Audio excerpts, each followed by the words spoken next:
President Bongbong Marcos, Lisa Marcos, makinig kayo. Kasama ng FBI na ako ay nyo nang ipaligwak at binigay sa kanilang kamay. I will not respect you because you did not honor me and you did not respect me. Mabuti pa hanggang maaga pa, Bongbong Marcos, Lisa Marcos, Martin Romualdez, bumaba na kayo sa posisyon. Mag-resign na kayo! Sabi pa ni Kibuloy, tinitiktikan siya sa sabwatan daw ng Pilipinas at Amerika para siya'y kidnapin at patayin. Pero sabi ng ilang senador, kung hindi pa haharap si Kibuloy sa susunod na pagdinig sa Marso, ipapaaresto na siya. Sapagkat ang buhay ko ngayon ay nanganganib. Kahit mukha ko, hindi ko pwedeng ipakita sa inyo. Single ako, kaya pinag-aagawan ako. Pagkatapos na ako ay maghihindi, mapapahiya, ibabaliktad nila sa akin. Pinag-aagawan nila ako. Dahil nananawagan sa mga magulang, mayaman na tayo pag nangyari ito.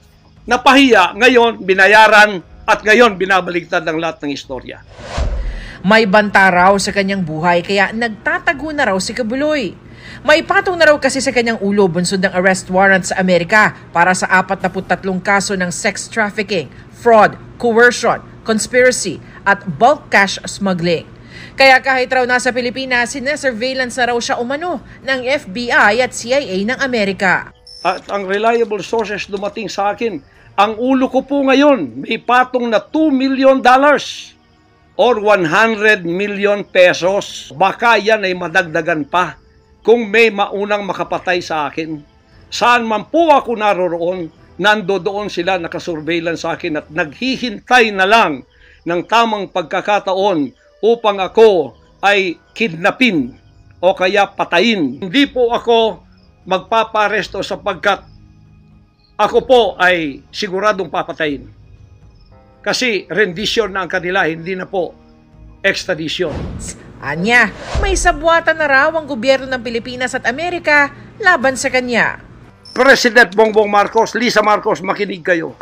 Totoo ba na gumawa kayo ng aksyon kasama ng FBI na ako ay nyo nang ipaligwak at binigay sa kanilang kamay?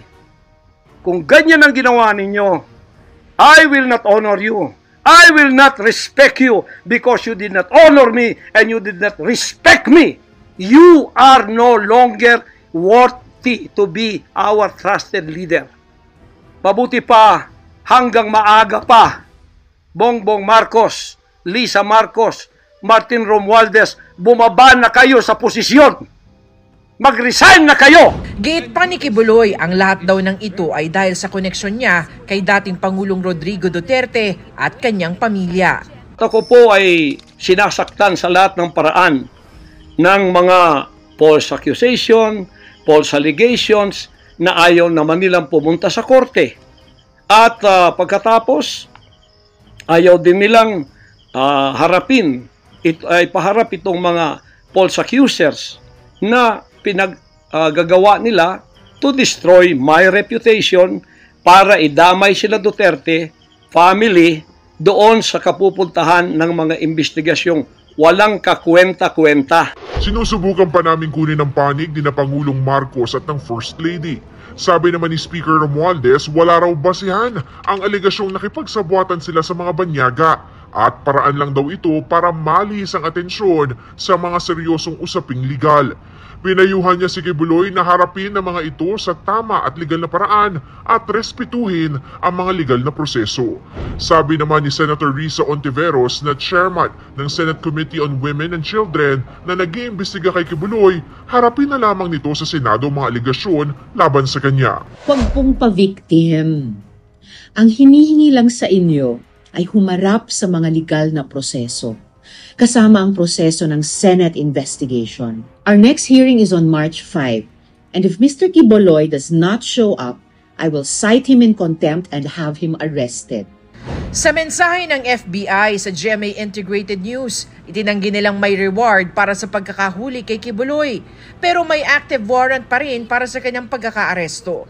Tiwala naman daw ang US Embassy na mapapaharap sa hustisya si Kibuloy sa mga krimeng kanyang ginawa.